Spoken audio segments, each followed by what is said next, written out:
Welcome to STV news. Sangareddy జిల్లా రామచంద్రాపురం డివిజన్లో RRK foundation ఆధ్వర్యంలో ప్రజల సమస్యలపై అవగాహన కార్యక్రమం కొనసాగుతుంది. ఫౌండేషన్ చైర్మన్ ఆర్కే లక్ష్మి నేతృత్వంలో ఇంటింటికి తిరిగి ప్రజలను కలుపుకుంటూ వారి సమస్యలను నేరుగా తెలుసుకుంటున్నారు. ఈ కార్యక్రమం ఇప్పటికే 72వ రోజుకు చేరుకుంది. ప్రజలతో నేరుగా మాట్లాడి వారి ఇబ్బందులను తెలుసుకోవడం ద్వారా ప్రాంతంలో ఉన్న వాస్తవ పరిస్థితులను అంచనా వేస్తున్నారు. గతంలో బీఆర్ఎస్ పార్టీ పాలనలో పరిస్థితులు ఎలా ఉన్నాయో, ప్రస్తుతం కాంగ్రెస్ పార్టీ పాలనలో ఎలా ఉన్నాయో తెలుసుకునే ప్రయత్నం చేస్తున్నారు.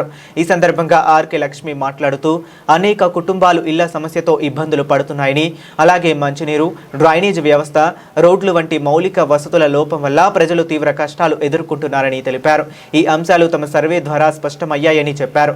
అదేవిధంగా ప్రజల సమస్యల పరిష్కారానికి తాము ఎల్లప్పుడూ ముందుంటామని, భవిష్యత్తులో మాజీ మంత్రి హరీష్ రావు కార్పొరేటర్ ఎన్నికల్లో పోటీ చేసే అవకాశం ఇస్తే ప్రజలు ఆశీర్వాదం తమకు లభిస్తుందని ఆశాభావం వ్యక్తం చేశారు. ప్రజల కష్ట సుఖాల్లో భాగస్వామ్యంగా నిలబడతామని హామీ ఇచ్చారు.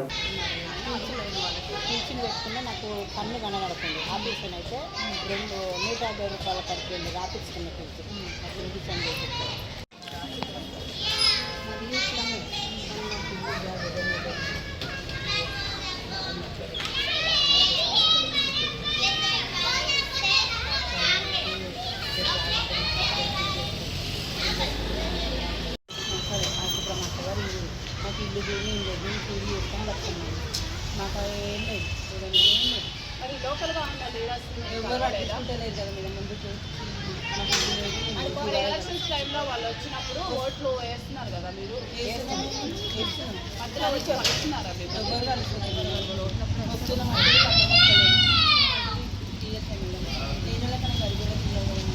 అందరూ ఉన్నారు, కానీ పరిస్థితులు మాత్రం ఇలా ఉన్నాయి. డబుల్ బెడ్రూమ్లు కానీ పిక్చర్స్ కానీ పెట్టుకున్నా సంవత్సరాల తరబడి తిరుగుతున్నాం, కానీ ఎలాంటి ప్రయోజనం మాకు లేదని ఆసిపురవాసులు చెప్తా ఉన్నారు.